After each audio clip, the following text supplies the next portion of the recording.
The Ottoman Empire wasn't just a political powerhouse, it was one of the longest-lasting empires in world history. Imagine ruling over parts of 3 continents for more than 6 centuries. The world changed dramatically during this period. By the time the Ottomans fell, humanity had invented the airplane and was on the brink of radio communication.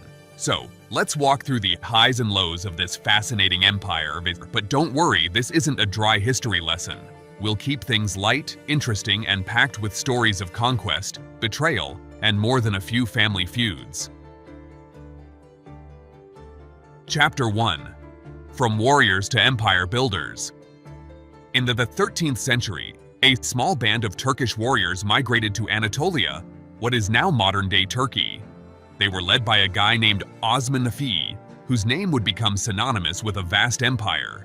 Osman and his warriors were no joke. They were scrappy fighters with an appetite for conquering Byzantine towns. Eventually, Osman's successors turned a small, loosely held territory into an empire that covered huge portions of Europe, Asia, and Africa. As the story goes, Osman dreamed of a mighty tree whose branches stretched over the world. Coincidence? Maybe. But from that point on, the Ottomans were unstoppable, expanding with unmatched speed. The dream laid the foundation for what would become one of the most influential empires in history. Chapter 2. The Age of Expansion. By the 1350s, Osman's successors had turned north and west, capturing significant cities and regions. They seized Adrianople, renamed Edirne, the second most important Byzantine city, which would serve as their capital for a time. For the Ottomans, this wasn't just about land. It was about positioning themselves strategically for further expansion. Soon, they were snapping up territories like Bulgaria, Macedonia, and Serbia. The Ottoman army was a force to be reckoned with. Imagine highly trained warriors who fought on horseback, wielded weapons like no other, and were totally dedicated to expanding the empire. By the time the Sultan Bayezid took power, the empire was immense. But as the saying goes, heavy is the head that wears the crown. Bayezid got a bit too ambitious and ended up captured by the Tatar leader Timur. Ouch. Chapter 3. Rebuilding after Bayezid. When Bayezid died, the empire was in chaos. His sons squabbled over the throne and it looked like the end was near. But finally, Mehmed II came out on top and set out to stabilize and expand the empire. And in 1453, he achieved what many thought impossible, the conquest of Constantinople. The city was a marvel, fortified like no other, and known as the Queen of Cities.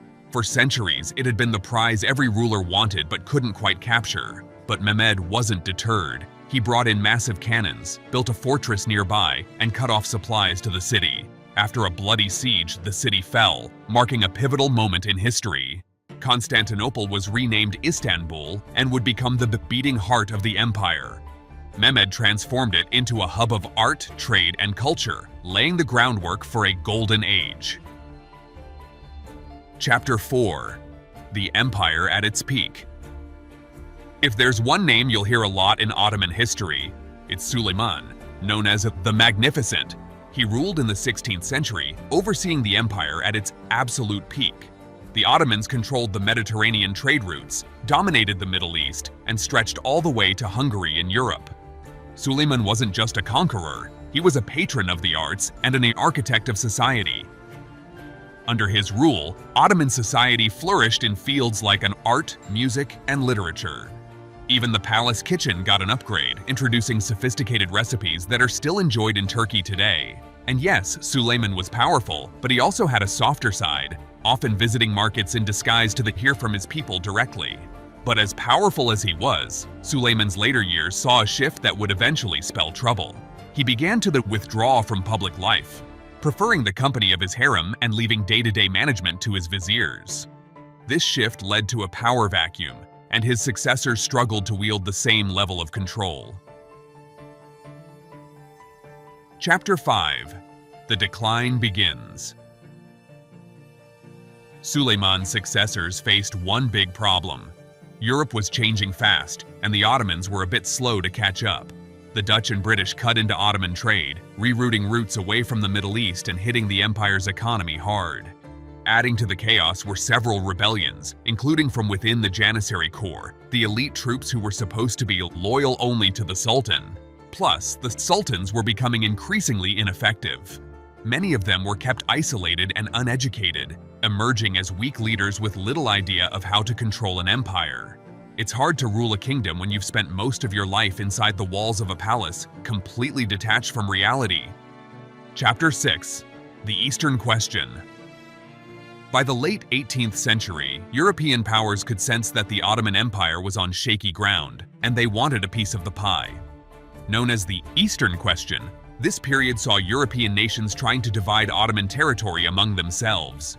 Russia wanted control of the Bosphorus, the Austrians wanted the Balkans, and the British were eyeing Egypt.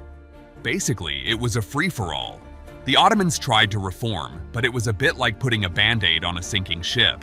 They introduced new administrative systems and tried to modernize the army, but these efforts were often undermined by internal resistance. Reformers like Mahmud II made some progress, but they could only do so much in a society torn between traditionalists and modernists.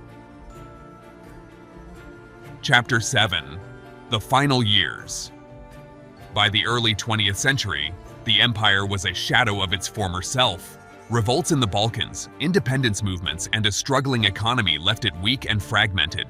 When World War I broke out, the Ottomans threw in their lot with Germany, hoping to reclaim lost territories. Unfortunately, this was a costly miscalculation. The war devastated what was left of the empire, and by 1918, the Ottomans had lost nearly all their land. The empire formally ended in 1922 when the Sultanate was abolished, and Mustafa Kemal Ataturk, the founder of the modern Turkey, declared the Republic of Turkey. After more than 600 years, the Ottoman Empire was no more. Chapter 8. A Legacy that Lives On. The Ottomans left a remarkable legacy, one that's still felt today. From stunning architecture and art to social and legal systems that shaped the Middle East, their influence is woven into the fabric of Istanbul and beyond. Though the empire is long gone, its impact laid the foundation for modern Turkey and echoes through neighboring regions. It's a history well worth exploring. Thanks for joining us on this journey. Stay tuned for more fascinating stories from the past.